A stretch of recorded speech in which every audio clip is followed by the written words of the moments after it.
Tu viens petit déjeuner? Un pour ma petite, un pour moi, un pour ton père. Maman! Bah quoi, faut bien reconnaître qu'il a participé, non? C'est pas avec mon vibro que je t'ai faite, hein? Je t'ai pas vu à la présentation d'équipe. Tout le monde me connaît ici, je viens depuis que je suis toute petite.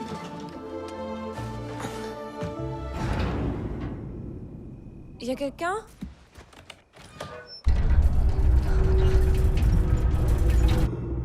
Salut toi, ça te va si je t'appelle Jumbo? Est-ce que on peut faire un tour?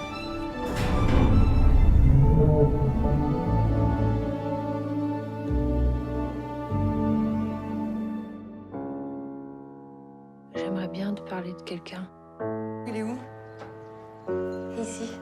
Ici où? C'est pas pour du sexe, c'est autre chose. C'est une blague, non? Je ressens des choses que j'ai jamais ressenties pour personne. Ça t'amuse de te foutre de moi ou t'es juste complètement malade dans ta petite tête? Et tu vas où? C'est juste qu'il me rend heureuse. Sors de chez moi. Sors de chez moi.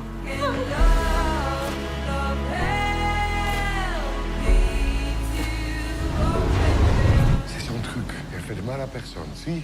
Non. Fais-toi soigner, ma pauvre, là, t'es plus avec nous. Et si c'était à vous d'ouvrir les yeux?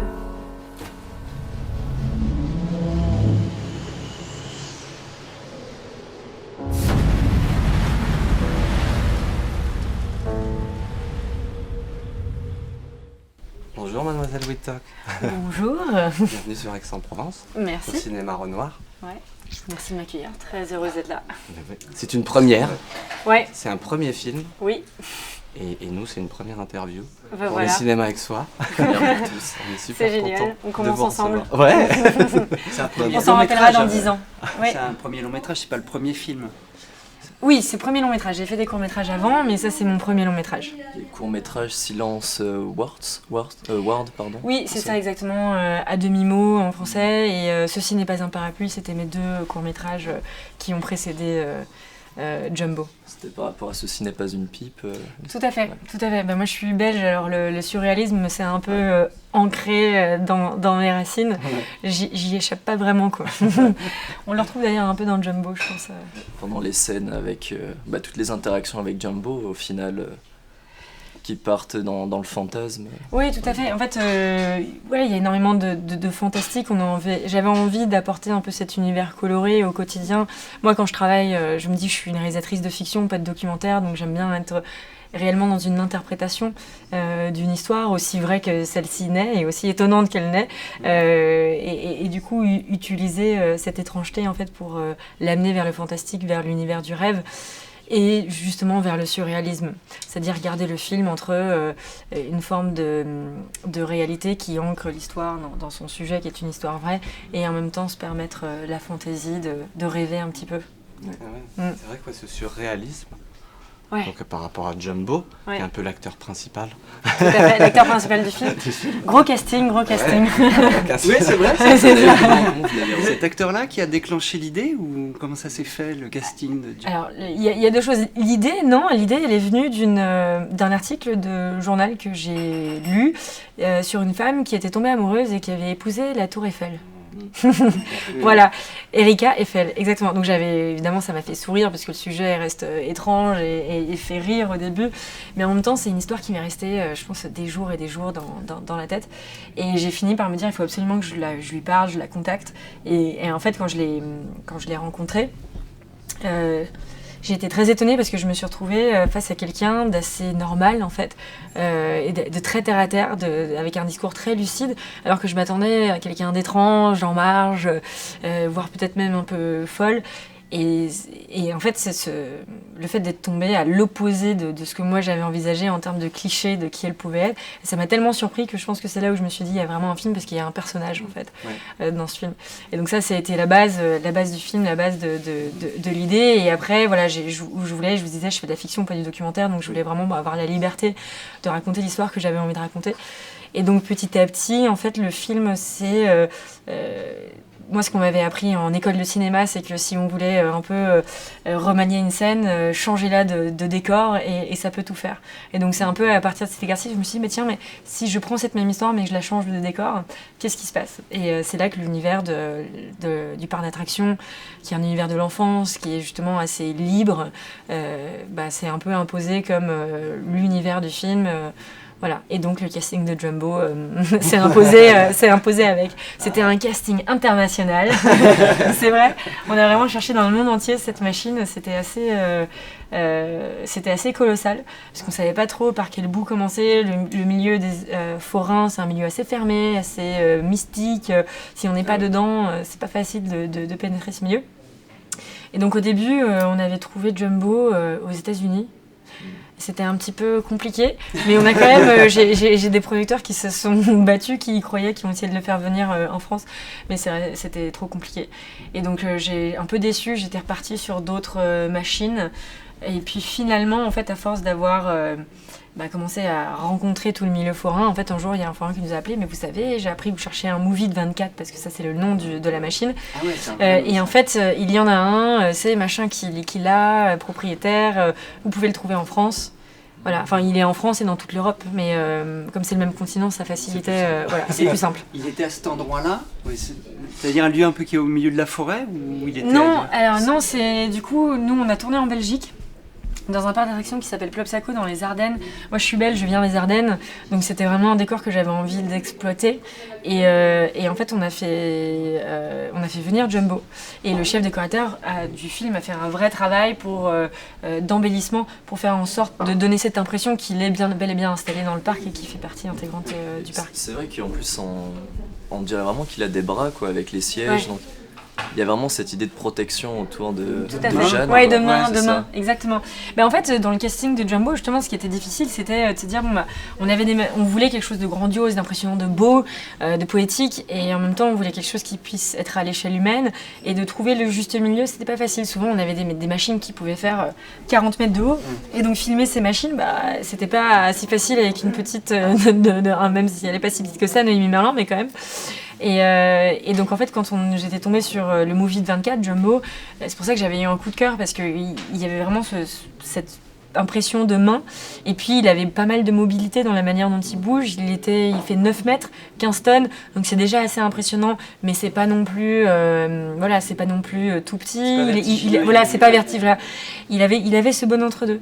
Et ce qui est intéressant c'est que du coup Jumbo, en tout cas nous avec le chef déco William Abello, la manière dont on discutait de Jumbo, c'est cette main peut-être un peu étouffante, peut-être presque impressionnante dans ce sens-là, et en même temps très englobante. Et dès qu'on la retourne, c'était un petit peu la main de King Kong qui venait sauver cette jeune fille, la rattraper dans sa chute. Et on aimait bien cette image. Ouais, vous l'avez bien humanisé d'ailleurs, Jumbo. Ouais. Enfin, moi, les scènes avec où... un autre Jumbo que celui-là, excuse-moi. Ouais, c'est ça. C'est l'idée, tant mieux, c'est que c'est comme si on se dit personne d'autre que Noémie Merlan ne pouvait interpréter ce rôle. Voilà, c'est ça, c'est qu'on a bien fait notre choix. Bon casting pour Jumbo. Ouais, c'est ça. Oui, mais finalement, c'est quand même 8 mois de réflexion, d'aller-retour entre différentes machines, et de compromis entre quelles sont les possibilités de moyens de production, quels sont les rêves artistiques. Et Jumbo, c'était vraiment le rêve qui pouvait en plus coller à la production. Il a été maquillé Ouais, il a été très maquillé. Et je peux te dire que le maquillage de Jumbo, ça prend du temps. Non, mais en fait, c'est une machine qui est automatique. Donc on appuie sur un bouton, il part, il fait des tours et il se remet en place. Et donc nous on avait besoin d'une machine manuelle puisqu'il fallait en faire un personnage et qu'on puisse le contrôler, lui dire d'aller à gauche, à droite, plus vite, moins vite.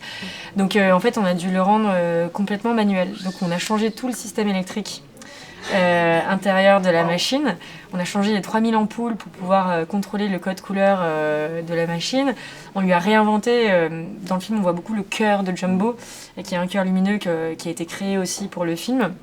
Et le seul avantage c'est que au niveau de la couleur extérieure de la peinture de Jumbo, c'était rouge et ça c'était une couleur qu'on voulait et qui était déjà sur cette machine-là. Voilà. Avec la scène d'ouverture où Noémie Merlan est face. Ouais. Donc elle est en plein dans le cœur. C'est ça, exactement. C'était cette envie dès le début du film de vous englober. C'est comme si on passait une autre dimension en fait. de rentrer dans son univers à elle, qui est l'univers du rêve, de l'intime, du jardin intime bien protégé. D'ailleurs, c'est vrai que cette question de l'intime, justement, donc, moi, en voyant le film, je me suis dit, bon, il y a un thème qui ressort, cette idée d'acceptation, en fait, de tolérance. Ouais.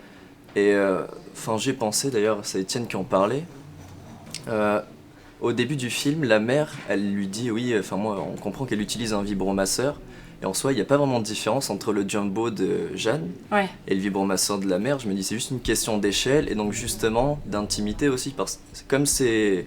Le vibromasseur, peut-être, c'est accepté parce que c'est intime, c'est caché, mais elle s'affichait avec Jumbo, donc sa machine à elle. Bon, après, non, il y a une affaire de sentiment, donc ça va au-delà, mais il y a cette espèce l'hypocrisie de l'humain. Moi, j'ai le droit, mais pas toi, ou toi, ça dépasse mes limites personnelles. Voilà, c'est ça, parce exactement. qu'on voit, il y a beaucoup d'objets, donc le vibro dont elle parle au début, les petits patchs pour se, muscler, la cigarette électronique, qui sont filmés vraiment en gros plan. Donc par rapport à la mécanophilie. Oui. Mais en fait, il y avait une vraie envie de montrer que aussi peut-être que là où Jeanne est emmenée en termes d'histoire, ça vient aussi de quelque part. Et que peut-être que cette mère qui certes n'est pas amoureuse d'objets, mais traite les hommes un peu comme des objets, comme des choses jetables potentiellement, c'est presque pire en fait que cette jeune fille qui va finalement elle réellement être dans une relation amoureuse et dans une véritable connexion émotionnelle qui certes c'est avec un objet, mais pour le coup c'est pas un objet jetable. Voilà, c'est quelque chose de beaucoup plus profond. Et en fait, voilà, je pense qu'avec ce film, et puis c'est aussi là que peut-être ça me touchait moi aussi en tant que scénariste, réalisatrice, c'est que quand j'ai commencé à écrire ce film, j'étais plus jeune, j'étais début de vingtaine, aussi dans une recherche d'identité et dans une forme de timidité où il faut trouver sa place dans la société. Et je pense que ce qui est très beau avec le personnage de Jeanne, c'est quelqu'un d'assez introverti, peut-être un petit peu étouffé par sa mère et qui, à travers ce premier émoi amoureux, certes étrange par rapport à ce que nous on place en termes de code, de normes, mais c'est cet émoi amoureux qui va lui permettre de s'émanciper de sa mère et de devenir femme en fait, réellement. Et je pense que nos premières relations amoureuses, elles nous emmènent aussi vers une forme d'indépendance et voilà, on arrive à se trouver. Et je pense que ce chemin-là, ce récit initiatique, comme on dit en français, moi j'aime bien l'idée du coming of age anglais, mais c'est vrai que ce récit initiatique, je trouve ça toujours très beau.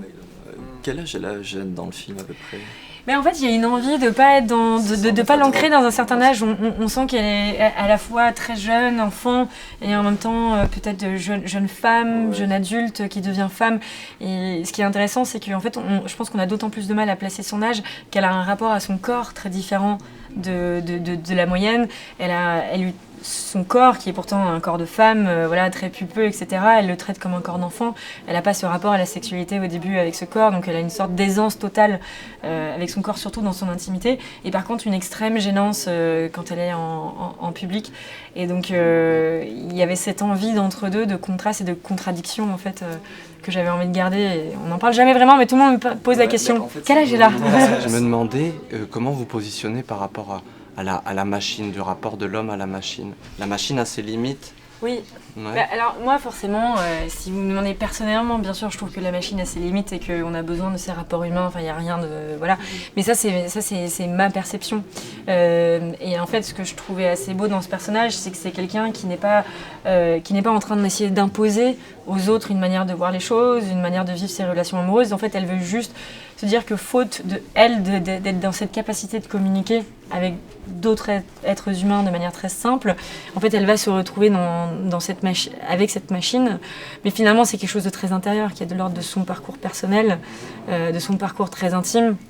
Et je pense que c'est certainement ce malaise avec les autres qui l'emmène vers cette machine.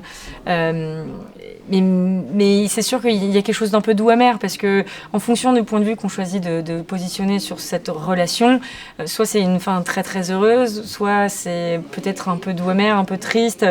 Voilà, et je vois dans la réaction du public, certains me disent mais c'est très triste, d'autres me disent c'est très beau, c'est très joyeux.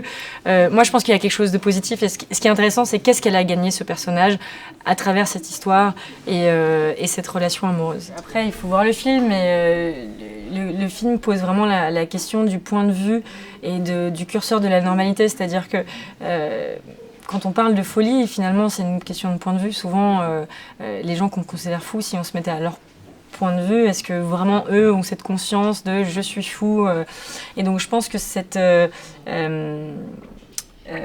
question de point de vue, elle est très importante parce que la mère, comme vous dites au début, elle essaie beaucoup d'imposer en fait son point de vue de ce que c'est la normalité, de vers quel homme elle devrait aller, vers qui elle devrait aller, comment elle devrait vivre sa sexualité, comment elle devrait vivre ses relations amoureuses.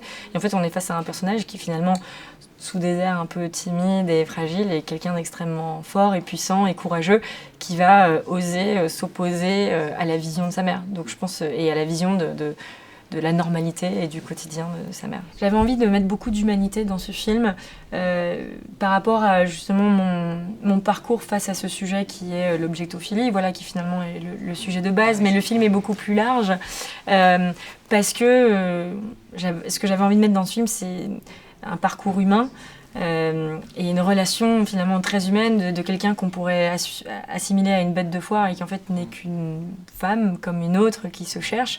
Et donc c'était un peu la même réflexion dans les personnages masculins.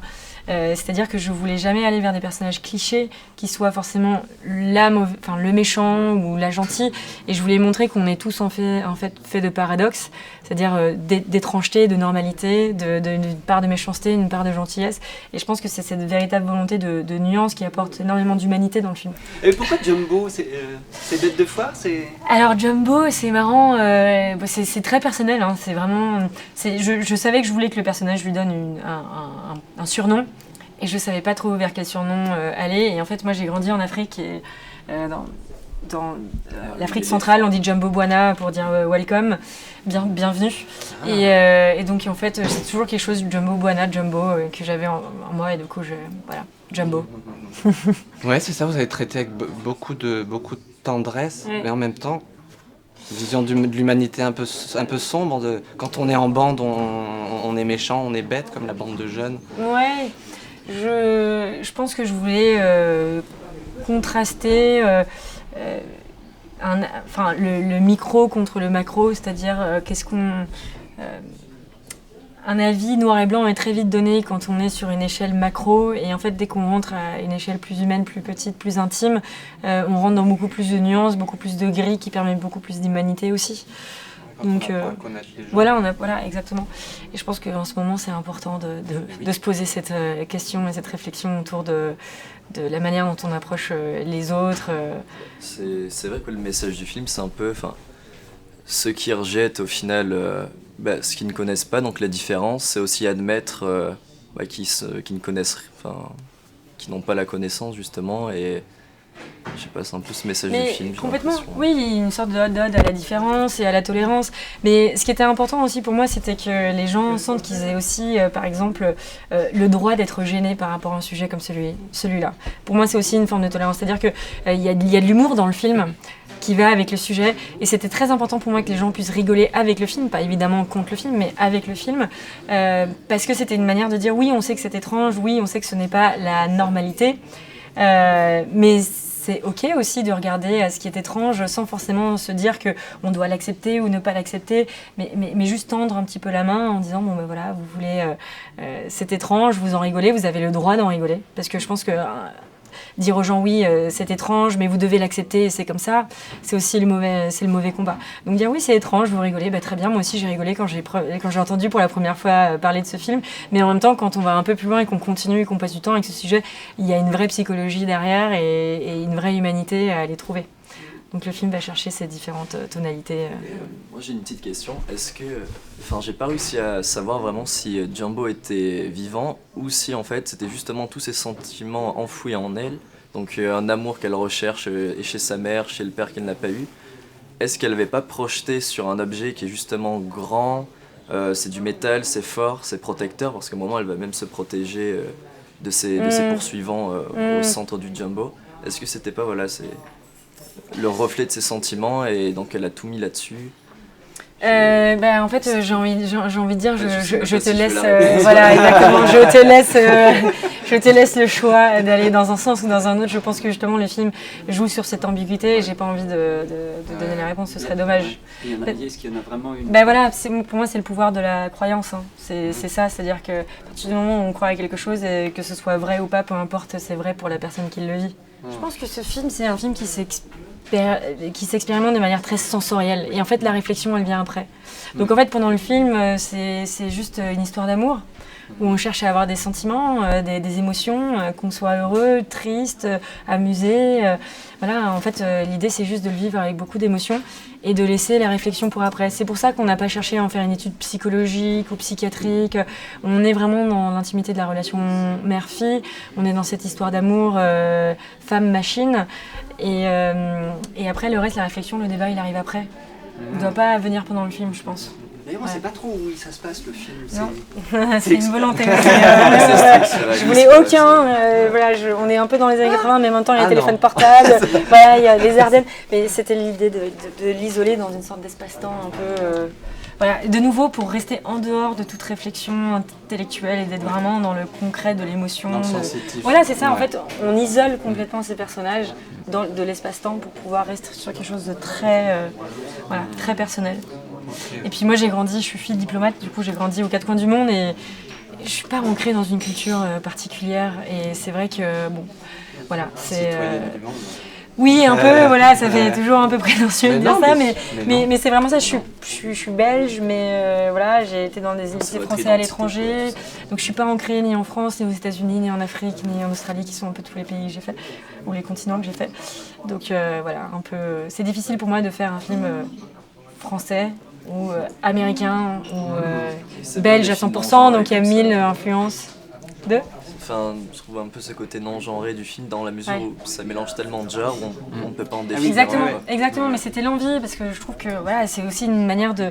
Aujourd'hui, on maîtrise tellement les codes de tous les différents genres que c'est important de se dire que si on veut être aussi dans un cinéma moderne, qu'aujourd'hui, on a assez de maîtrise de tous ces genres très codifiés et très compartimentés pour en fait prendre un peu de chaque et en faire un nouveau genre qui est le sien, celui des réalisateurs, de l'histoire en fait surtout. J'ai l'impression que c'est une espèce de... C'est l'évolution, enfin peut-être le futur du cinéma, ce truc de non-genré, ce mélange des genres. Mais non, mais je pense parce que nous on a grandi avec des genres très clairs et je pense que de toute façon pour pouvoir casser les règles il faut les connaître et les comprendre parfaitement. Donc en fait je pense qu'on a grandi avec tous ces codes, on les maîtrise et aujourd'hui on peut jouer avec beaucoup plus facilement qu'on ne pouvait il y a 30 ou 40 ans, même s'il y a déjà énormément de choses qui ont été... voilà, le nouveau Hollywood, voilà, et encore avant la nouvelle vague, il y a déjà énormément de choses qui ont été cassées dans des révolutions cinématographiques de l'époque. Mais aujourd'hui, je pense qu'on est une nouvelle révolution. Ouais, c'est ça. Il y a plein de films comme ça, de jeunes films, le vôtre. Je pense aussi à Under the Silver Lake, si vous l'avez vu, qui se mélange des genres, qui casse la narration, quoi. Comme là, cette ouverture.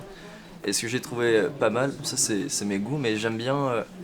On voit que vos personnages, en fait, ils vivent avant le film et après le film, quoi. On se dit, ils sont toujours là, et je sais pas, je trouve ça bien. Que l'histoire ne s'arrête pas avec... C'est pas juste des outils de narration, ils existent, quoi. Je trouve ça c'est aussi quand on a des super acteurs, qui sont très authentiques. Merci. Merci beaucoup. Merci beaucoup. Bonjour Noémie Merlan. Bienvenue sur Aix-en-Provence, dans les cinémas Aix-Soir. Ces derniers temps, vous faites des films sur des histoires d'amour. Oui, des histoires d'amour passionnées, des histoires d'amour modernes, des histoires d'amour modernes dans le sens des femmes qui suivent leurs désirs, qui écoutent leurs désirs, qui y vont. Comment vous voyez le personnage de Jeanne, son rapport avec Jumbo, et aussi comment vous avez travaillé justement les émotions, réussir à tomber amoureuse de la machine C'est pas évident de développer une relation avec un objet, quelque chose qui n'est pas en vie. En plus, tous les effets spéciaux n'étaient pas encore là. Donc, il n'était pas complètement incarné.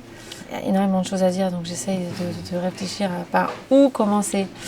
Moi, j'avais vachement peur des manèges. Je l'avais pas dit à Zoé, mais j'étais terrorisée à l'idée de faire ce genre de manège-là qui partent dans tous les sens, qui sont dans le vide, parce que j'ai peur du vide justement.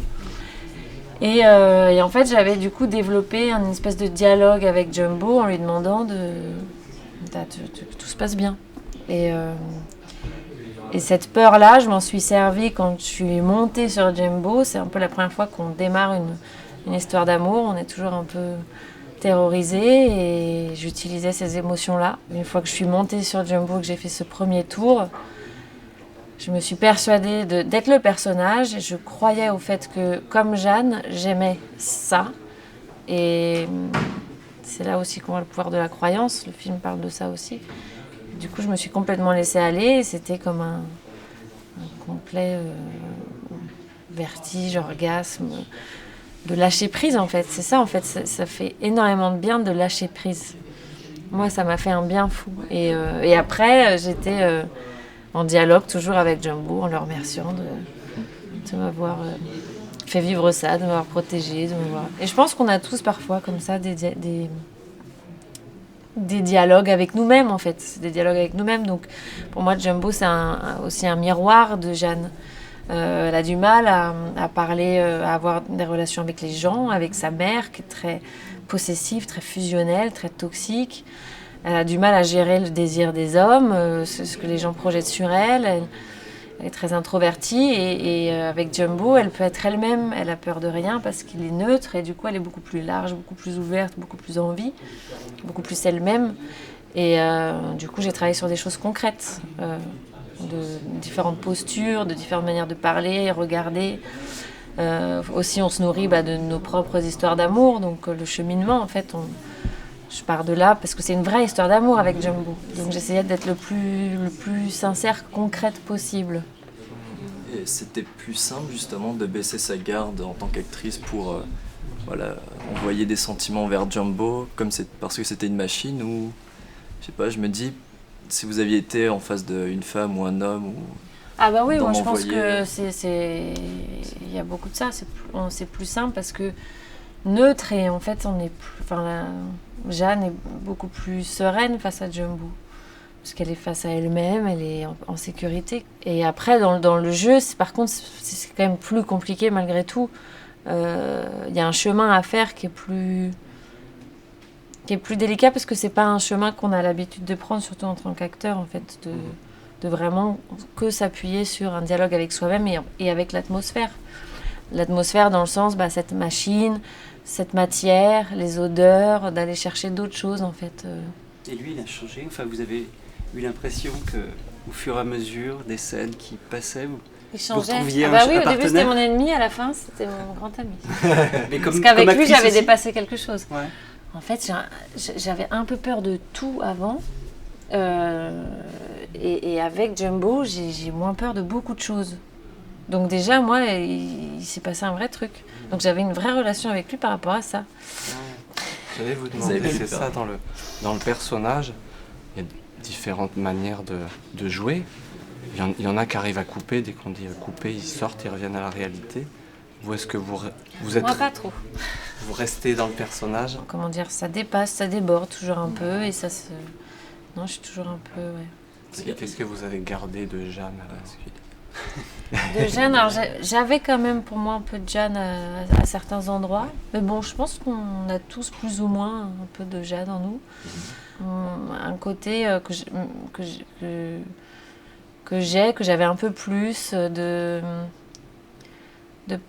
parfois être complètement ailleurs, de ne pas savoir gérer les gens, leurs désirs, ce qu'ils projettent sur moi, ce qu'ils attendent de moi. Et du coup, je peux me fermer complètement.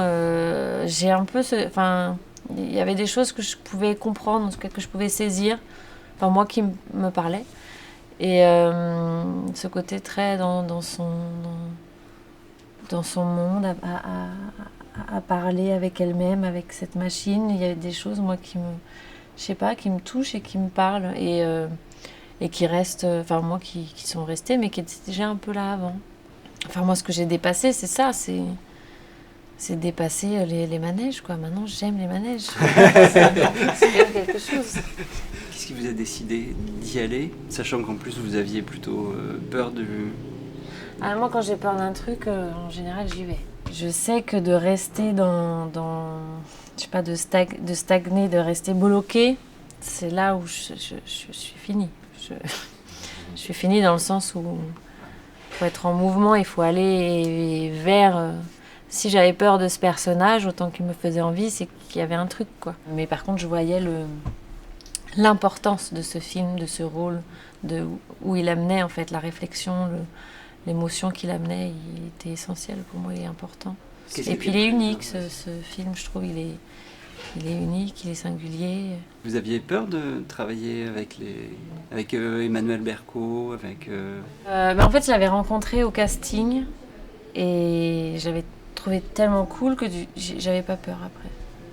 J'avais hâte, en fait, j'avais hâte. Il y a beaucoup de moments très tendus entre Jeanne et sa mère. La complicité ou l'envie de jouer avec un autre acteur, c'est un atout d'avoir envie de jouer avec lui, même quand c'est des trucs qui doivent être au contraire un peu opposés. Quoi. Oui. Moi je pense que c'est un atout justement. Elle est un peu dans ce délire-là d'avoir peur de pas avoir peur de retrousser les manches et d'y aller et de se jeter à corps perdu dans le rôle. Et tous les acteurs sont différents. Donc, mais c'est important et c'est intéressant de savoir les limites de chacun. Et plus on a un acteur en face qui un peu a les mêmes règles, du coup c'est intéressant d'être avec quelqu'un qui a les mêmes règles, les mêmes limites. Parce que du coup vraiment on s'amuse quoi. Ouais. Est-ce que vous avez votre propre idée sur... Est-ce que du coup sa relation avec Jumbo c'est fantasmé? Est-ce qu'il y a du réel ou... C'est une histoire d'amour, c'est l'histoire d'amour de Jeanne, c'est l'histoire d'amour de cette femme. Et c'est beau. Il y a des films que vous avez regardés pour vous inspirer d'eux? Ryan Gosling, avec la poupée gonflable. Ah ouais, c'est génial. On a regardé ça. Dancer in the Dark, Breaking the Waves. On a regardé The Shape of the Water après coup. Ce qui est différent quand même, c'est que c'est une créature en plus qui est assez masculine quand même. Et le documentaire sur Erika Eiffel et cette autre femme qui est amoureuse aussi d'un manège. Et vous l'avez rencontrée, cette femme qui s'est mariée, Erika Eiffel? Non, je l'ai rencontrée après, là, je l'ai rencontrée à Berlin, à la projection. C'était très émouvant. Qu'est-ce qui vous importe le plus dans ce film-là, qui porte? Il y a plein de sujets qui sont portés, c'est lequel qui est le plus fort pour vous? Il y a ce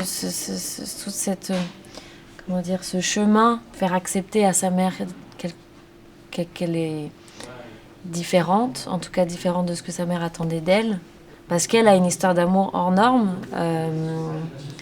parce qu'elle est différente, c'est important. Je trouve ça hyper important, surtout dans le monde dans lequel on vit aujourd'hui. Après, moi, il y a autre chose aussi qui me touche, qui est un peu en sous-couche comme ça. C'est aussi ça s'ouvre plus largement à presque une reconnexion avec nous-mêmes. Je sais pas, quand je vois Jeanne, quand je la vois comme ça,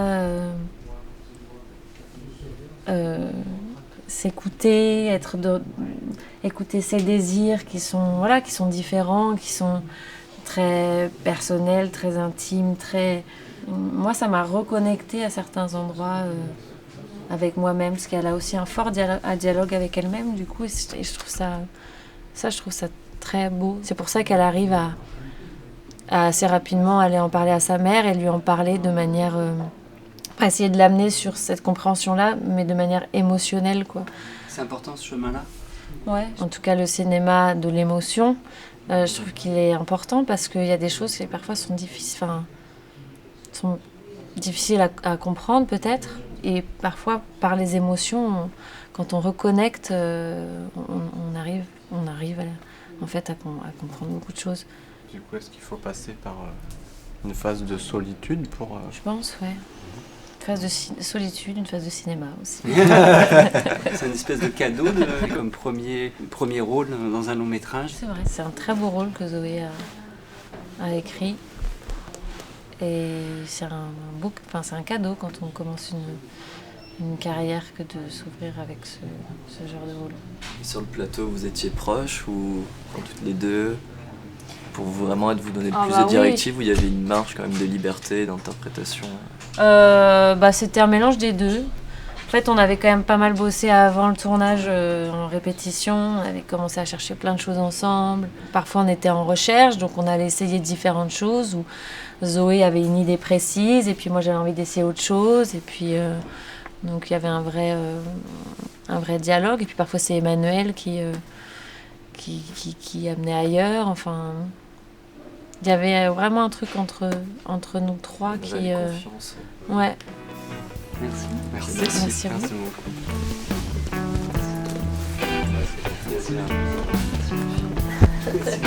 Merci.